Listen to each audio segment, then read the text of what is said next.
உலகத்திலேயே கெட்டு போகாத உணவு எதுன்னு தெரியுமா? அதனுடைய தரம் மாறாம, தன்மை மருத்துவ குணம் குறையாம எத்தனை 1000 வருஷம்னாலும் கெட்டு போகாத உணவு வந்து தேன் தான். தேன் வந்து இனிப்பு மட்டும் இல்லைங்க, இது வந்து நம்ம உயிரை காக்கக்கூடிய அருமருந்து, அமிர்தம். ஒரு சொட்டு தேன் வந்து நம்ம உயிரை எப்படி காக்குதுன்னு தெரியுமா? ஒரு துளிக்குள்ள கடல் அளவு பலன் வந்து இருக்குது. பிறந்த குழந்தையில இருந்து வயசானவங்க வர சாப்பிடக்கூடிய இந்த அருமருந்தை பத்தி முழுமையா இன்னைக்கு வந்து நான் சொல்ல போறேன். இதை பத்தி தெரிஞ்சுக்கிறேங்க. நான் doctor Josephine, founder of Vibis honey. Vibis honey கடந்த 20 வருஷமா எந்த கலப்படமும் இல்லாம, எந்த செயற்கை, அதாவது எந்த ப்ரிசர்வேட்டிவும் சேர்க்காம கிட்டத்தட்ட 50 வகையான தேனை வந்து உற்பத்தி பண்ணி கொடுத்துட்டு இருக்கோம். இதன் மூலியமா நிறைய பேர் வாழ்ந்துட்டு இருக்காங்க, உயிர் வாழ்ந்துட்டு இருக்காங்க. இந்த தேனுன்றது ஒரு அமிர்தம். இந்த அமிர்தத்தை நம்ம உற்பத்தி பண்ண முடியும்ன்றது பெரிய வரம். இந்த வரம் கிடைச்சுதான் நிறைய பேருக்கு இந்த வரத்தை கற்றுக் கொடுத்துட்டு இருக்கேன். அதன் மூலியமா நாங்க உற்பத்தி பண்ற தேன்ல முக்கியமா வந்து பிறந்த உடனே முதல் உணவா சேனை தொட்டு வைக்கிறதுனா என்ன அப்படின்னா, தேனைத்தான் தொட்டு வைக்கிறது. அந்த குழந்தைக்கு ஜீரணம் ஆகணும், அதாவது தாய்ப்பால் ஜீரணம் ஆகணும் அப்படின்னா தேனை தொட்டு வச்சுட்டு தாய்ப்பால் இல்லை எந்த உணவு சாப்பிட்டாலும் அழகா ஜீரணமாகும். இது வந்து பல வகையான பூக்கள்ல இருந்து, அதாவது பல வகையான பூக்கள்ல இருந்து எடுக்கிற தேனு தான் மல்டி ஃப்ளவர் தேனுன்னு சொல்றோம். இது வந்து ஒரு ஏரியாவில் பெட்டி வைக்கிறோம் அப்படின்னா எந்த பூவுல இருந்து தேனீக்கள் எடுக்கிறாங்கன்னு தெரியாது. அதுதான் மல்டி ஃப்ளவர் தேனு. இது பிறந்த உடனே குழந்தைக்கு கொடுக்குற முதல் உணவு. இதுதான் வந்து இந்த பல வகையான பூக்கள்ல இருந்து எடுக்கிறதுனால மருத்துவ குணம் அதிகமா இருக்கும். இதை வந்து எல்லா தரப்பினரும் சாப்பிடலாம். இதைத்தான் வந்து, அதாவது நம்மளுடைய ஜீரணத்துக்கும் சரி, செல்களை புதுப்பிக்கிறதுக்கும் சரி, இளமையோட இருக்கிறதுக்கு, அதாவது செல்கள் புதுப்பிச்சுக்கிட்டே இருந்தா ஆரோக்கியத்தோட இளமையோட, அதாவது தளர்வடைகிறப்பதான் நம்மளுக்கு வயோதிகம் வர்றது. அந்த வயோதிகத்தை தள்ளிப்பட வைக்கிறது யாருன்னா தேன் தான். அப்படிப்பட்ட இந்த மல்டிஃப்ளவர் தேன், அதாவது எல்லா தரப்பினரும் இதை வந்து சாப்பிடலாம். அன்றாடம் ஒரு ஸ்பூன் தேனை வந்து எப்பொழுதுமே கையில ஊத்தணும். ஒரு நிமிஷம் கண்ணால பார்க்கணும். எப்பொழுதுமே என்ன உணவு சாப்பிட்றோன்றத பார்த்து சாப்பிட்டாதான் நம்மளுடைய ஜீரண சுரப்பிகள் அதுக்கான ஜீரண வேலையை தொடங்க ஆரம்பிக்கும். கண்ணால பாக்குறப்ப உடனே எச்சில் ஊறும், உமிழ்நீர் சுரக்கும். அதுக்கப்புறம் அதை டிராப்பா நுனிநாக்குல எடுத்து சுவைச்சு சாப்பிடணும். இதுதான் சாப்பிட்ற முறை. எந்த தேனா இருந்தாலும் சாப்பிடக்கூடிய முறை இதுதான். அதே மாதிரி வெதுவெதுப்பான தண்ணியில கலந்து சிப் பண்ணி குடிக்கணும். ஒண்ணு லிக் பண்ணி சாப்பிடணும், இல்லாட்டினா சிப் பண்ணி சுவைச்சு உமிழ்நீரோட கலந்து தேனை வந்து எப்பொழுதுமே சாப்பிடணும்.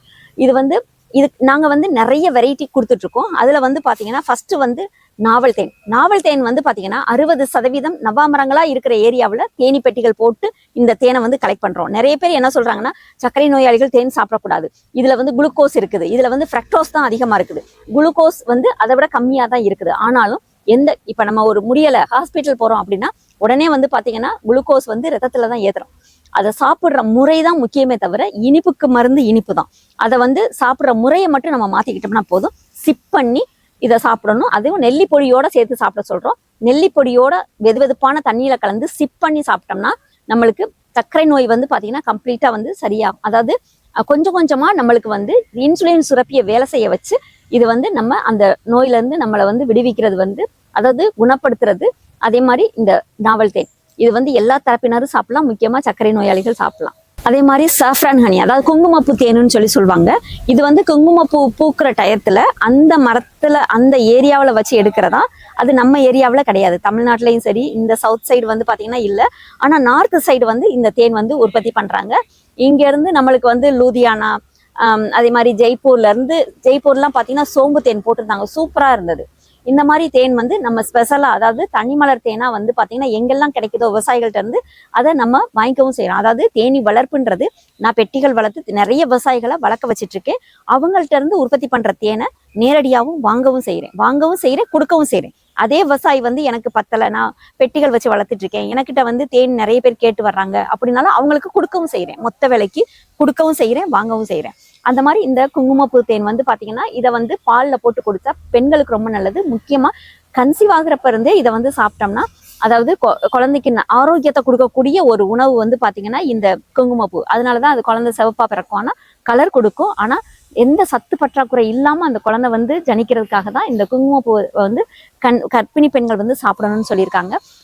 இதுக்கு அடுத்து வந்து மலைப்பகுதிகளில் ஃபுல்லா, ஃபாரஸ்ட் ஏரியா ஃபுல்லா கான்ட்ராக்ட் எடுக்கிறோம். இது வந்து பாத்தீங்கன்னா நம்ம அந்த ஃபாரஸ்ட்ல வந்து எங்கெல்லாம் தேன் கூடுகள், அதாவது பெரிய மலை தேன் கூடுகள் இருக்கும், அந்த தேனீ கூடுகள்ல இருந்து எடுக்கிற தேனை கொம்பு தேனாவும் அதே மாதிரி மலை தேனாவும் நம்ம கொண்டுட்டு வர்றோம். அப்படியே அதை வந்து கிரஷ் பண்ணி புழிஞ்சு எடுக்கிறதுனாலதான் அதுல வந்து ராயல் ஜெல்லி, மகரந்தம். ஏன்னா இதை வந்து நம்ம அந்த அந்த எல்லா மக்கள்கிட்டையும், மலைவாழ் மக்கள்கிட்ட சொல்லுவேன், அந்த ஓரத்தை விட்டுருங்க, நடுவுல மட்டும்தான் தேன் இருக்கும், இதை மட்டும் கட் பண்ணி கொண்டு வாங்கனாலும் அவங்க கேட்க மாட்டாங்க. ஏன்னா அது வந்து பாத்தீங்கன்னா ஒரு அவசரமா போய் ஏறி அந்த தேனீக்கள் வந்து திரும்பி அந்த அந்த இடத்துக்கு அந்த புகையை களைச்சு விட்டு கொஞ்ச நேரத்துல எடுத்துட்டு வரணும். அந்த அவசரத்துல அப்படியே அடையோட கட் பண்ணிட்டு வருவாங்க. அந்த மாதிரி எடுக்கிற தேனை தான் நம்ம கிரஷ் பண்ணி பிழிஞ்சு வடிகட்டி ராகனியா கொடுக்குறோம். இந்த ராகனி ரொம்ப நல்லது. அதாவது கொம்பு தேனுன்றது பாத்தீங்கன்னா, முடவன் கொம்பு தேனுக்கு ஆசைப்படலாமான்னு ஒரு பழமொழி கூட இருக்குது. கொம்பு தேன் அவ்வளோ பெரிய ஒரு குவாலிட்டியானது. உற்பத்தி பண்ற தேன்ல வந்து பாத்தீங்கன்னா செகண்ட் குவாலிட்டியில இருக்கிறது வந்து இந்த கொம்பு தேன் தான். ஃபர்ஸ்ட் என்ன அப்படின்னு கேட்டீங்கன்னா அது கொசு தேன் தான். அதாவது கொசு மாதிரியே இருக்கிற சின்ன தேனி உற்பத்தி பண்ணிக்கிற ஒரு உணவு வந்து கிலோ 4000 ரூபாய்க்கு விற்பனை ஆகுது. கிலோ 4000 ரூபாய் அந்த கொசு தேன். அவ்வளோ பெரிய மருத்துவ குணம் அதுல இருக்குது. அந்த மாதிரி கொசு தேனும் கிடைக்கும், கொம்பு தேனும் கிடைக்கும். அதே மாதிரி கொம்பு தேன் வந்து பாத்தீங்கன்னா அடல்ட்டுக்கு ரொம்ப நல்லது. அடல்ட் வந்து பாத்தீங்கன்னா இவங்களுக்கு எந்த சத்து பற்றாக்குறை, முக்கியமா வந்து பாத்தீங்கன்னா ஃபர்டிலிட்டிக்கு வந்து பாத்தீங்கன்னா இந்த கொம்பு தேனை வந்து நிறைய பேருக்கு இன்னைக்கு கொடுத்துட்டு இருக்கோம். கருமுட்டை நல்லா ஸ்ட்ராங்கா அதிகமா உற்பத்தி ஆகுறதுக்கும் சரி, ஆண்களுக்கு அணுக்கள் அதிகப்படுத்துறதும் சரி, இந்த கொம்பு தேன்ல ரொம்பவே அதிகமா இருக்குது. அதனால தேன் நிலவுன்ற வார்த்தை தேனை வச்சு வந்ததுதான். நீங்க ஹனிமூனுக்கு எங்க வேணாலும் போங்க, ஆனா எங்க போனாலும் பசும்பாலும் தேனும் சாப்பிட்ற பழக்கத்தை விட்டுறாதீங்க. 30 நாளும் தம்பதிகள் அந்த பசுப்பாலும் தேனும் சாப்பிட்டா மலட்டுத்தன்மை வராது. அப்படிப்பட்ட ஒரு உணவு எதுல இருக்குன்னா இந்த கொம்பு தேன்ல வந்து இருக்குது. அவ்வளோ போஷாக்குள்ள நரம்பு தளர்ச்சி, அதே மாதிரி எந்த ஒரு சத்து பற்றாக்குறை இல்லாம இந்த பாலும் தேனும் நம்மள முழுமையா ஆரோக்கியத்தோட வச்சிருக்கோம். இதுக்கடுத்து மலைப்பகுதிகளில் வந்து பெட்டிகள் போட்டு நம்ம எடுக்கிறோம், அதான் ஃபாரஸ்ட் தேனுன்னு சொல்லுவோம். இதை வந்து நம்ம தேனி பெட்டிகள் போட்டு எடுக்கிறது வந்து பாத்தீங்கன்னா அங்கே உள்ள மூலிகை மரம் செடி கொடிகள்ல இருந்து எடுக்கிற தேனை வந்து நம்ம அப்படியே வந்து பாத்தீங்கன்னா மக்களுக்கு நம்ம கொடுக்குறோம். அது வந்து பெட்டியில இருந்து எடுக்கிறோம். இந்த கொம்பு தேன் தான் வந்து அடைகள்ல இருந்து எடுக்கிற தேனை வந்து நம்ம அப்படியே பேக் பண்ணி போடுறோம். அதே மாதிரி ராகனியாவும் கொடுக்குறோம். இப்போ வந்து ப்ராசஸ் பண்ணி இப்போ நம்ம வந்து ஒரு இடத்துல 50 கிலோ 100 கிலோ எடுத்தா நம்ம வந்து பாத்தீங்கன்னா அப்படியே ராகனியா நம்ம யூஸ் பண்ணலாம். ஆனா அதிகமா எடுக்கிறப்ப நம்ம வந்து அந்த தேனை வந்து பக்குவப்படுத்துறதுக்காக டபுள் பாயிலிங்ல ப்ராசஸ் பண்றோம். பெரிய பாத்திரத்துல தண்ணி வச்சு உள்ள ஒரு பாத்திரத்துல தேன் வச்சு டபுள் பாயிலிங்ல பண்ணி அதுக்கப்புறம் அதை மார்க்கெட்டுக்கு கொண்டு வரோம். ஆனா அதை பண்ணாம அப்படியே ராகனியாவும் கொடுக்குறோம். அதுக்கு பேர் தான் ராகனி. இந்த ராகனியை அப்படியே பெட்டில இருந்து எடுக்கிறோம், வடிகட்டி அப்படியே கொடுக்குறோம். ஆயுர்வேதிக்ல இருந்து ஏகப்பட்ட மெடிசன்ஸ் பண்றவங்க எல்லாமே இந்த ராகனி தான் வாங்குறாங்க. இது எந்த ஒரு அடுப்புலையும் எந்த ஒரு பக்குவப்படுத்தவும் செய்ய மாட்டோம், அப்படியே ஃபில்டர் பண்ணி அப்படியே கொடுப்போம். இதுல வந்து எல்லா வகையான மருத்துவ குணம், ரத்தத்தை சுத்தப்படுத்தி ரத்த ஓட்டத்தை சீராக்கி பல்லுக்கு ஊறுதி, எலும்புக்கு ஊறுதி, நம்மளுடைய இளமையை பாதுகாக்கிறது வந்து எல்லா விஷயமும் இந்த தேனுக்குள்ள எல்லா தேனுக்குள்ளையுமே நம்மளுக்கு இருக்குது. இதுல அதிகமா இருக்குது. அதே மாதிரி வேல்யூ ஆடட், அதாவது ஒரு விவசாயி மதிப்பூட்டி பண்ணோம்னா ஆரோக்கியமா இருக்கலாம், நம்மளுடைய வருமானமும் அதிகரிக்கும். அந்த மாதிரி ஃபர்ஸ்ட் வந்து பாத்தீங்கன்னா துளசி தேன் தான் முதல்ல போட்டோம். ஏன்னா இன்னைக்கு குழந்தைங்கள்ல இருந்து பெரியவங்க வர அவதிப்படுற விஷயம் என்னன்னா வீசிங், ஆஸ்துமா. ஏன்னா இது வயசானவங்களுக்கு வரக்கூடிய வியாதி இன்னைக்கு குழந்தைங்களுக்கு வந்துட்டு இருக்குது. இதுக்கு வந்து துளசி சாறை வந்து தேன் கூட சேர்த்து அந்த துளசி தேன் வந்து கொடுத்துட்டு இருக்கோம். சுடு தண்ணியில நைட்டு கலந்து சாப்பிட்டோம்னா சளி எங்கெல்லாம் வேண்டாத கழிவுகள் இருக்கோ அறுத்து வெளியில தள்ளுறதுதான் தேனோட முதல் வேலை. ஏன்னா எந்த ஒரு கெட்டதையும் தேன் வந்து உடம்புக்குள்ள வைக்க விட மாட்டாது, அப்படியே வெளியேற்றிடும். அதனாலதான் ஆன்டி கேன்சர்னு சொல்லுவாங்க. கேன்சர் நோய் வராம தடுக்கக்கூடிய உணவு எதுன்னு கேட்டீங்கன்னா தேன் தான். இது எங்கெல்லாம் நம்மளுக்கு அந்த தேங்கி இருக்கிற கழிவுகள், அதாவது நம்ம உடம்புல தன்னைத்தானே புதுப்பிக்கிற செல்கள் புதுப்பிக்காம அந்த இடத்துல கெட்டு போயிட்டா அதுல இருந்து கேன்சர் நோய் உருவாகுதுன்னு சொல்றாங்க. ஏன்னா அந்த கேன்சர் நோய் உருவாகாம எல்லா செல்களையும் புதுப்பிக்கிற வேலையை தேன் பண்ணுது. அதே மாதிரி பூண்டு தேன்ன்றது பூண்டு சாறை சேர்க்கிறோம். இது வந்து சுடுதண்ணில கலந்து நம்ம குடிக்கலாம். பூண்டு ஸ்லைஸை சேர்க்கிறோம். ஸ்லைஸ்னா உரிச்சு லைட்டா ஃப்ரை பண்ணிட்டு அந்த பூண்டை வந்து தேனுக்குள்ள போட்டு கொடுக்குறோம்.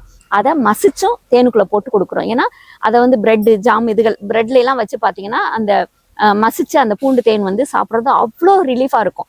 நம்மளுக்கு வாயு தொல்லைகள் இருக்காது, ஹார்ட் ப்ராப்ளம் வராது. ஏன்னா பூண்டு இதயத்துக்கு நல்லது. அதே மாதிரி கொழுப்பை கரைக்கக்கூடிய முக்கியமான உணவு எதுன்னு கேட்டிங்கன்னா தேன். அதாவது கெட்ட கொழுப்பை கரைச்சு நம்மளுக்கு நல்ல கொழுப்பை அதிகப்படுத்தக்கூடிய பவர் வந்து இந்த பூண்டுக்கு உண்டு. அதனாலதான் கொலஸ்ட்ரால் உள்ளவங்கள பூண்டு சாப்பிட சொல்றது. இது வந்து தேனுக்குள்ள கொடுக்குறப்ப ரொம்ப டேஸ்டா இருக்கும். அது முழு பூண்டாவும் போட்டு அதில் கொடுக்குறோம். அதே மாதிரி மசிச்சு போட்டு கொடுத்தோம்னா நம்ம எதுலையாவது பிரெட்ல மற்ற இதுகளில் வச்சு சாப்பிட்டுக்கலாம். அதே மாதிரி லிக்யூடாவும் சேர்க்குறோம். அதை வந்து பாத்தீங்கன்னா 1 ஸ்பூன் தண்ணியில கலந்து சுடுதண்ணில கலந்து சாப்பிட்டோம்னா நம்மளுக்கு முக்கியமா வாயு தொல்லை, இன்னைக்கு வந்து வெயிட் போடுது அப்படின்னா வயிற்றுல வாயு, அதாவது வாயு அதிகமா இருக்கும். உடம்புலயே நிறைய பேர் நெஞ்சு வலிக்குதுன்பாங்க, கடைசியில பார்த்தா வாயு தொல்லையால நெஞ்சு வலி வந்ததுன்பாங்க. அந்த மாதிரி இந்த மாதிரி பிரச்சனைகள் இல்லாம பாதுகாக்கக்கூடியது இந்த பூண்டு. அன்றாடம் வந்து நம்ம சேர்த்துக்கலாம். அதுக்கடுத்து இஞ்சி தேன், அதாவது காலையில் இஞ்சி கடும்பகல் சுக்குன்னு சித்தர்கள் முதற்கொண்டு சொல்லியிருக்காங்க. வயிறு சம்பந்தப்பட்ட அனைத்து பிரச்சனைகளுக்கும் இந்த இஞ்சி தான் பெஸ்டான ஒரு உணவு. ஏன்னா அந்த இஞ்சியை வந்து தேன் கூட ஸ்லைஸ் ஆகும். அதாவது திருகிறது எவ்வளோ கஷ்டம், கேரட் திருகிற மாதிரி அதை தோலை பூரா நீக்கி கேரட் திருகிற மாதிரி சீவி அதை தேனில் போட்டு அவ்வளோ டேஸ்ட்டாக கொடுக்குறோம். இஞ்சி பிடிக்காதவங்களுக்கு இந்த இஞ்சி வந்து பார்த்திங்கன்னா பிடிக்கும். அதே மாதிரி இஞ்சி சாறு எடுத்தும் லிக்யூடாகவும் அதை வந்து சேர்க்குறோம். இதை வந்து காலையில் வயிறு, அதாவது பெல்லி, அதை வெறும் தொப்பை மட்டும் எனக்கு இருக்குது, இது மட்டும் குறையணும் அப்படின்றவங்க அந்த இஞ்சி தேன் வந்து காலையில் சாப்பிடலாம். அதே மாதிரி நெஞ்சு எரிச்சல், நெஞ்சு சளி, இதுகள் பூரா நல்லது வந்து பார்த்திங்கன்னா இந்த இஞ்சி தான். லவங்கப்பட்டை வந்து பார்த்திங்கன்னா சின்னமன்றது நம்ம மேலை நாட்டினர் நம்ம நாட்டை படையெடுத்து வந்ததே நம்மளுடைய வளங்களை திருடுறதுக்கு தான். அதுல வந்து லவங்கப்பட்டையும் ஒண்ணுதான். மிளகு, லவங்கப்பட்டை, ஏலக்காய், கிராம்பு, பல விஷயங்கள் இருக்குது. இதை பூரா நம்ம தேனுக்குள்ள சேர்க்கிறப்ப, அதாவது ஃபர்ஸ்ட் லவங்கப்பட்டையை சேர்க்கிறப்ப வெயிட்டை குறைக்குது. அதே மாதிரி கேன்சர்ல இருந்து சுகர்ல இருந்து எல்லா நோய்களுக்கும் இந்த லவங்கப்பட்டை சிறப்பான உணவு. கொழுப்பை கரைக்கிறது முக்கியமான உணவு லவங்கப்பட்டைக்கு. அதனாலதான் பிரியாணில வந்து ஒரு லவங்கப்பட்டையை போடுறது காரணம் அதுல உள்ள கொழுப்பை வந்து கரைக்கிறதுக்காக தான். கெட்ட கொழுப்பை மட்டும் கரைக்கக்கூடிய தன்மை லவங்கப்பட்டைக்கு உண்டு. இந்த லவங்கப்பட்டையை பொடி பண்ணி தேன் கூட சேர்க்கிறோம்.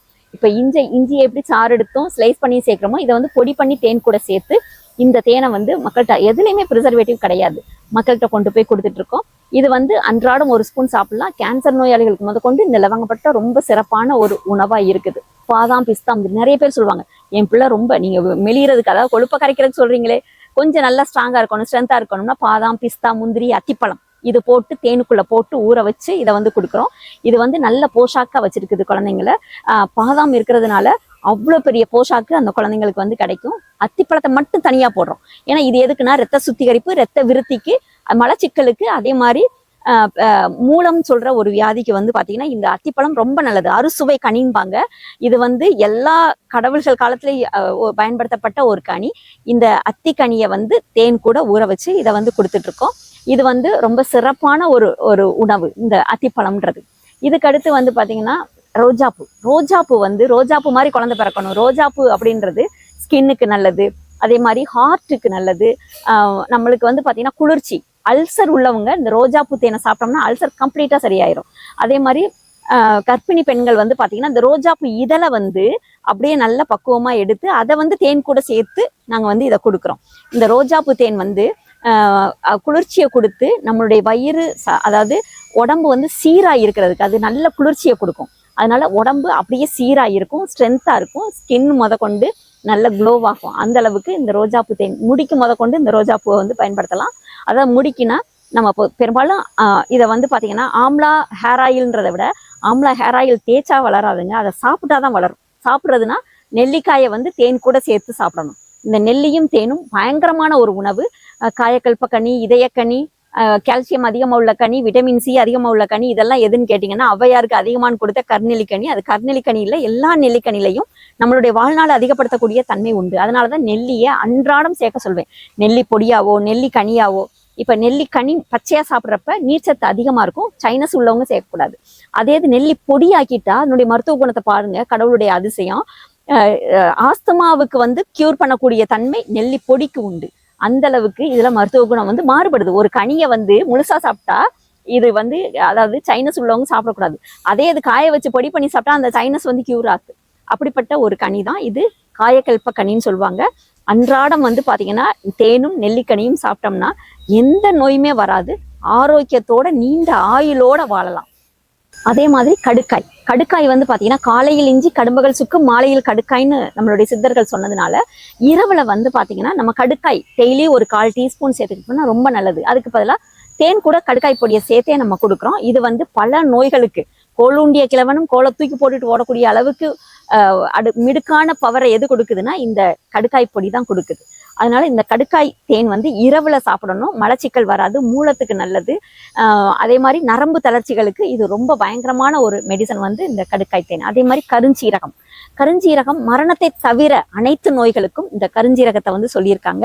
அப்ப இது கேன்சருக்கு, சர்க்கரை நோயாளிகளுக்கு, இவங்களுக்கு பூரா இந்த கருஞ்சீரகம் இது எல்லாத்தையுமே என்னைய பொறுத்தளவுல பொதுவா எப்படி சொல்வேன்னா, இந்த மாசம் கடுக்காய் தேன்னா அடுத்த மாசம் கருஞ்சீரக தேன், அடுத்த மாசம் நாவல் தேன், அடுத்த மாசம் முருங்கை தேன், இப்படி மாத்தி நம்ம பயன்படுத்தினோம்னா உடம்புக்கு ரொம்ப உகந்ததா இருக்கும். இந்த கருஞ்சீரகம் வந்து எல்லா நோய்களுக்குமே வந்து இதை சாப்பிடலாம். ஆனா எந்த தேனை சாப்பிட்டாலும் சிப் பண்ணி தான் நம்ம சாப்பிடணும். இதுக்கப்புறம் வந்து பாத்தீங்கன்னா பேரிச்சம்பழம் வந்து பாத்தீங்கன்னா அதாவது அயன் சத்து அதிகமா உள்ள ஒரு பழம் வந்து பாத்தீங்கன்னா இந்த பேரிச்சம்பழம். இதை வந்து தேன் கூட சேர்த்து சாப்பிட்றப்ப நம்மளுக்கு இரும்பு சத்து அதிகமாகும். அதே மாதிரி முழு போஷாக்கு உள்ள உணவு எதுன்னு கேட்டீங்கன்னா பேரிச்சம்பழமும் தேனும். ஏன்னா இதை வந்து சும்மா தேன் ஊற வச்சு சாப்பிடலாம், நம்மளே ஊற வச்சு சாப்பிடலாம், இல்லை அதுக்கு ஊற வச்சு கொடுக்கவும் செய்கிறோம். பேரிச்சம்பழத்தை தேனுக்குள்ள போட்டு கொடுக்கவும் செய்கிறோம். பல நோய்களுக்கு இந்த பேரிச்சம்பழம் வந்து ரொம்ப உகந்ததா இருக்குது. அதே மாதிரி வெட்டிவேர் நிறைய வந்து பாத்தீங்கன்னா மதிப்பூட்டி பண்றதுல இந்த வெட்டிவேர் வந்து எடுக்கிறாங்க. அதுல இருந்து ஆயில், அதாவது அதனுடைய எக்ஸ்ட்ராக்ட், அதனுடைய அந்த சாறு எடுத்து வேக வச்சு அதை வந்து பாத்தீங்கன்னா இந்த தேன் கூட சேர்க்கிறப்ப குளிர்ச்சியா இருக்கும். இந்த வெயில் காலத்துல நம்ம ஒரு ஸ்பூன் தேன் அது கூட வந்து பாத்தீங்கன்னா தண்ணி ஊற்றி அழகா குடிச்சோம்னா அவ்வளோ ஒரு சூப்பரா டேஸ்டா இருக்கும். அல்சருக்கு ரொம்ப நல்லது, குளிர்ச்சிக்கும் நம்மளுடைய எதிர்ப்பு சக்திக்காகவும் இந்த வெட்டிவேரை வந்து தேன் கூட சேர்க்கிறோம். அதே மாதிரி நேச்சுரலா தேன் அடை வந்து பாத்தீங்கன்னா அப்படியே பெட்டியில இருந்து அந்த கோம்போட எடுத்து அதை கட் பண்ணி அப்படியே பேக் பண்ணி நம்ம கொடுக்குறோம். இது வந்து பயங்கரமான நேச்சுரல் ஸ்வீட்டுக்கு இதுக்கு நிகர் உலகத்துல எதுவுமே கிடையாது. அந்த மெழுகோட மென்று சாப்பிட்டுட்டு அந்த மெழுகை கடைசியா துப்பிட்டு, ஏன்னா அந்த மெழுகு நம்மளுக்கு ஜீரணம் ஆகாது. இந்த மெழுகை தனியா வந்து பாத்தீங்கன்னா விற்பனை பண்ணிட்டு இருக்கோம். இந்த தேனை வந்து பாத்தீங்கன்னா அதை மென்று அதை வந்து கொஞ்சம் கொஞ்சமா உமிழ்நீரோட கலந்து நம்ம சுவைச்சு சாப்பிடணும். எந்த சத்து பற்றாக்குறையும் இல்லாம அதாவது நோய் எதிர்ப்பு சக்தி அதிகமாகி ஆயுளோடையும் ஆரோக்கியத்தோடையும் நம்ம வாழலாம். அதே மாதிரி நம்ம சாப்பிட்ற முறையிலேயே நம்மளுடைய உடம்பு கூடுதா குறையுதா அப்படியே இருக்குதான்றது நம்மளுக்கு தெரியும். ஏன்னா நம்ம சாப்பிட்ற உணவை அழகா கையில ஊத்தி துளி துளியா லிக் பண்ணி சாப்பிட்டோம்னா உடம்பு அப்படியே இருக்கும், மலச்சிக்கல் வராது, எதிர்ப்பு சக்தி அதிகமாகும். அதே நேரம் வந்து பாத்தீங்கன்னா தேன்ல வந்து பசும்பால் சேர்த்து நம்ம சாப்பிட்டோம்னா இரவுல வந்து சாப்பிடலாம், இல்ல காலையில குழந்தைங்களுக்கு கொடுக்கலாம். ஒரு டம்ளர் பசும்பாலும் ஒரு ஸ்பூன் தேனும் கலந்து கொடுத்தோம்னா சத்து பற்றாக்குறை இல்லாம எதிர்ப்பு சக்தியோட ரொம்ப ஒல்லியா இருக்கு என் பிள்ளை அப்படின்னா அதுக்கு கொஞ்சம் போஷாக்கு கொடுத்து நம்ம உடம்ப வந்து பாத்தீங்கன்னா கூடுதல் பண்ணி கொடுப்போம். இது வந்து கிட்டத்தட்ட 4 ஆண்டுகளா நான் வந்து சாப்பிட்டேன். அதுக்கு முன்னாடி வந்து பாத்தீங்கன்னா நிறைய பேர் கேட்பாங்க, நீங்க தேன் சாப்பிட்றது இல்லையா, ரொம்ப ஒல்லியா இருக்கீங்களே. ஹைட்டுக்கு ஏற்ற வெயிட் வரணுன்றதுக்காகவே நிறைய முயற்சி பண்ணி இதை வந்து நான் சாப்பிட்டேன். இதுக்கடுத்து குறையணும் அப்படின்னா நம்ம உடல் எடை வந்து குறையணும் அப்படின்னா தேனை வந்து சுடுதண்ணியில கலந்து கொஞ்சம் லெமன் விட்டுக்கலாம். இல்லாட்டினா இந்த மாதிரி லவங்கப்பட்டை, பூண்டு தேன், இது வந்து கொழுப்பை கரைக்கிறதுக்காக. நம்ம வந்து சாப்பிட்றதுனால கரைக்கிறது இல்லை, நம்ம சாப்பிடக்கூடிய பொருள் என்ன சேர்த்து சாப்பிட்றோமோ அந்த பொருள் உள்ள போய் வேலை செய்யும். ஏன்னா தேன் கூட எந்த பொருளை சேர்த்தாலும் அந்த பொருளோட மகத்துவம் பன்மடங்காகும். அதான் தேனோட முக்கியமான குணம். அந்த பன்மடங்கு மருத்துவ குணத்தோட உள்ள போறப்ப நம்மளுக்கு அந்த வெயிட்டை குறைக்கிறது இந்த தேன் வந்து முக்கியமா பண்ணுது. முக்கியமான வேலையை கொழுப்பை கரைக்கிறது தான் தேனுக்கு. அப்ப அதாவது தேவையில்லாத கொழுப்பை கரைக்கிறது தான் தேனோட முக்கியமான வேலை. அப்ப நம்மளுக்கு பிபி இல்லை, கொலஸ்ட்ரால் இல்லை, ஹார்ட் அட்டாக் இல்லை, ரத்தத்தை சுத்தப்படுத்தி ரத்த ஓட்டம் சீரா இருந்தா இந்த நோய்கள் எல்லாம் இல்லாம ஆரோக்கியத்தோட நம்ம வந்து இருக்கலாம். இதை பத்தி இன்னும் நிறைய தெரிஞ்சுக்கலாம். ஏன்னா கடவுள்கள் காலத்துல இருந்து அதாவது தேனும் தினைமாவும் தேவர்களுக்கு அமிர்தம், பைபிள்ல 64 இடத்துல தேனை பத்தி போட்டிருக்காங்க, குரான்ல ஒரு அத்தியாயமே போட்டிருக்காங்க. அப்படிப்பட்ட கடவுள்கள் காலத்துல உருவான இந்த தேனை பத்தியும் சரி, இந்த தேனீக்களை எப்படி வாழ வைக்கலாம், இந்த தேனீக்களை வளர்த்து எப்படி நம்ம குடும்பத்தை ஆரோக்கியமா வச்சிருக்கலாம், இல்ல இந்த தேனீக்களை வளர்த்து நம்ம எப்படி ஒரு தொழில் முனைவோரா வரலாம் அப்படின்னு நீங்க தெரிஞ்சுக்கணும்னு ஆசைப்பட்டா கண்டிப்பா வந்து ஒவ்வொரு மாசமும் 2வது சனியும் 4வது சனியும் இந்த தேனி வளர்ப்புக்கான பயிற்சி ஃப்ரீயாவே கொடுக்குறோம். ஃப்ரீயா வந்து நீங்க யார் வேணாலும் கத்துக்கலாம். குடும்பத்துல 3 பேர் கூட வரலாம். வந்து இந்த அதாவது தொழிலை கத்துக்கிட்டு இந்த தேனீக்களை பத்திய சுவாரஸ்யமான தகவல்கள் நிறைய இருக்குது. ஏன்னா அதுல ஒரே ஒரு சின்ன தகவல் என்னன்னா, அந்த தேனீக்கள், நான் 20 வருஷமா அந்த தேனி வளர்ப்புல இருக்கேன். இன்ன வர அதாவது பிறந்த தேனி கொண்டு அதனுடைய கழிவை வெளியில போய் தான் வச்சுட்டு வரும். இன்ன வர தேன் கூட்டுக்குள்ள தேனீக்களுடைய கழிவை நான் பார்த்ததே இல்லைங்க. இது மிகப்பெரிய ஆச்சரியமா நான் கருதுறது இதுதான். இந்த மாதிரி பல வகையான ஆச்சரியமான தகவல்கள் வந்து பாத்தீங்கன்னா தேனி வளர்ப்புல நிறையவே இருக்குது. இந்த 20 ஆண்டுகளா என்னுடைய அனுபவத்தையும் சரி, நிறைய பேருக்கு தேனி வளர்ப்ப ஒரு தொழிலா பண்றதுக்கும் சரி நிறைய வழிகாட்டுதல் பண்ணிட்டு இருக்கேன். நீங்க அதாவது ஆர்வம் உள்ளவங்க இந்த பயிற்சியில கலந்துக்கிட்டு கண்டிப்பா தொழில் முனைவோராகவும் நம்ம குடும்பத்தை ஆரோக்கியமான தலைமுறையாகவும் ஆக்கலாம். நிச்சயமா வந்து முயற்சி பண்ணுங்க, ஆரோக்கியத்தோட வாழுங்க. சுத்தமான தேனுக்கும் தேனி வளர்ப்புக்கும் பிபிஸ் ஹனியை ஃபாலோ பண்ணுங்க.